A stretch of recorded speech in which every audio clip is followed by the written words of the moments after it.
trying to talk about seat frame construction outside looking in, you can't do it. But here's our seat box. We do use a maple seat box. And I had to look that up. That is a hardwood. It is a hardwood. Our seat spring configuration. We put our S springs on the top, on the front. It goes through, it attaches to the comfort springs, and then it's anchored in the back. All right?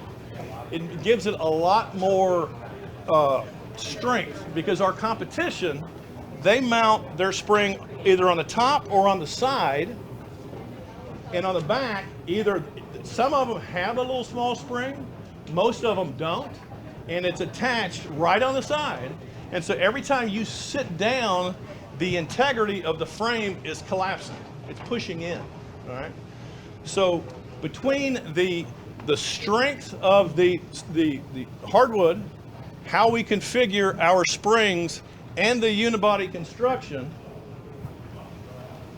it'll tell you on your handout that on page 17 of your price list, every seat, we're telling you it will hold 300 pounds.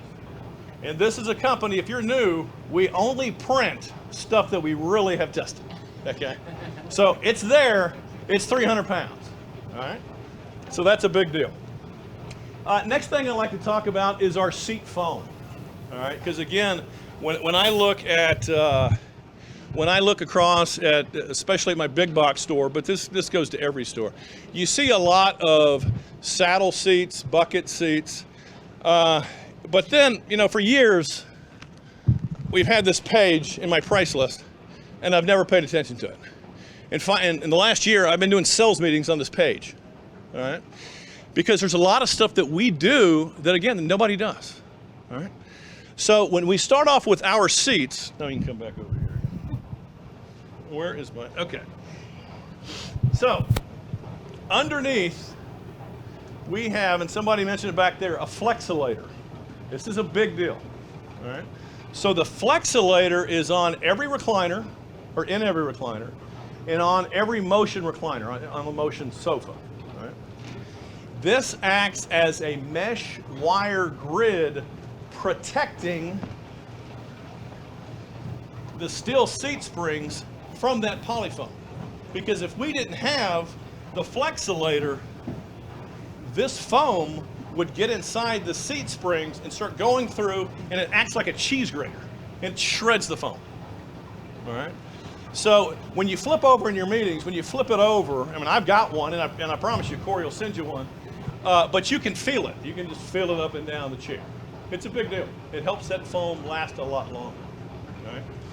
So, I mentioned in the other meetings, there was a period of time when Lazy Boy took the flexilator out of their construction, and we had all kinds of trouble with the foam sinking down into the mechanism, and the mechanism was chewing the seat apart.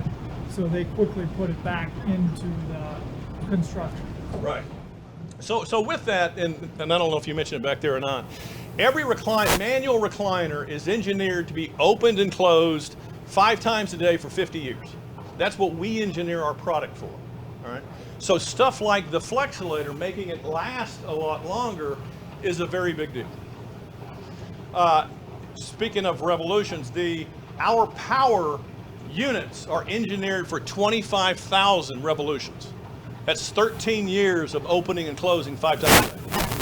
All right. Now, the seat itself, and you're going to see on here, we've got many types of seating. This is page 16 in your book. So the most common seat on this floor is just a plain seat. This would be like on a 512, 519. This is on the Douglas. And this primarily is where I'm going to be using temporal response, okay, because I think you get a lot more credit with the with temper on this regular seat. Now, we also have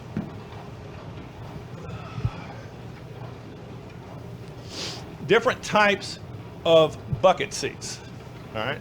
So this is a sculpted bucket seat. This is the seat of the Trooper, the Trooper, all right? It's also the seat from the 521 James. When you look at our competition on the floor, you know, it is sort of comfortable. You'll get sort of, you can see the look of the James on some of our competition. But in 6 months to a year, go back into the customer service department where their stuff is now sitting, because their bucket seat, the majority of my competition's bucket seat, is done through a sewing treatment. All right, they literally are sewing and angling that foam in when they were sliding it in and putting gray deck pad on both sides to create that bucket. On the flip side, we've got 2.5 pound density foam. 2.5 density foam. Again, this, you know, the power chair, this is going to last you at least 12 years. For the manual recliner, a hell of a lot longer than that. All right, but that doesn't mean anything if the comfort's not there.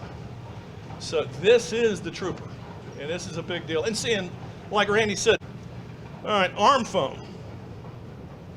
So primarily, you know, a lot of us get here first day, we're going around, look at the new stuff, and you'll see us pushing down, feeling. It's like, what the hell are you doing? We got, majority of everything we have is laser cut virgin foam. All right, this is going to hold up a lot longer than blown fiber or just wraps. It's going to hold up a lot longer. Costs a lot more, but this is going to hold up. And when you start looking around now at the arms of the Douglas, the arms of the Trooper, the arms of the Palace, it starts talking to you. All right, you can see the value. And I went